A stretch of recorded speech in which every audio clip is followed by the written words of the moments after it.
ప్రకృతి ఎంత అందంగా ఉంది. దేవుడు మనకు ఎంత అద్భుతమైన జీవితాన్ని ఇచ్చాడు కదా. అవును ఉషా, జీవితం ఒక ఆశీర్వాదం, కానీ మన కుటుంబ భవిష్యత్తును రక్షించే బాధ్యత కూడా మనదే. నిజమే. మనం దేవుడిపై భరోసా పెట్టినట్లే మన కుటుంబాన్ని కాపాడడానికి కూడా అవసరమైన చర్యలు తీసుకోవాలి.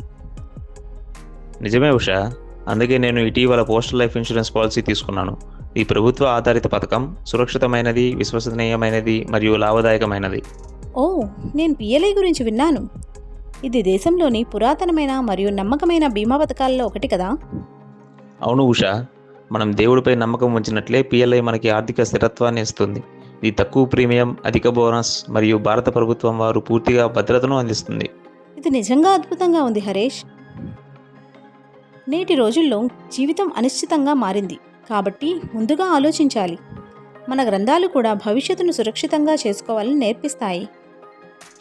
ఖచ్చితంగా మనం పుణ్యకార్యాలు, ధార్మిక కార్యక్రమాల కోసం పొదుపు చేసే విధంగా మన కుటుంబ భద్రత కోసం పిఎల్ఐలో కూడా పెట్టుబడి పెట్టాలి. నిజమే. మన కుటుంబ భద్రత కోసం నమ్మకమైన ఎంపిక చేయడం ద్వారా మనసుకు నిశ్చింత కలుగుతుంది. మనం ఈ అవగాహనను పెంచాలి. పిఎల్ఐ ద్వారా ఇతరుల భవిష్యత్తును సురక్షితంగా చేయడంలో సహాయపడడం కూడా ఒక పుణ్యకార్యమే. ఖచ్చితంగా. మన విశ్వాసం మన ఆత్మను బలపరిచినట్లే పిఎల్ఐ మన ఆర్థిక భద్రతను బలోపేతం చేస్తుంది.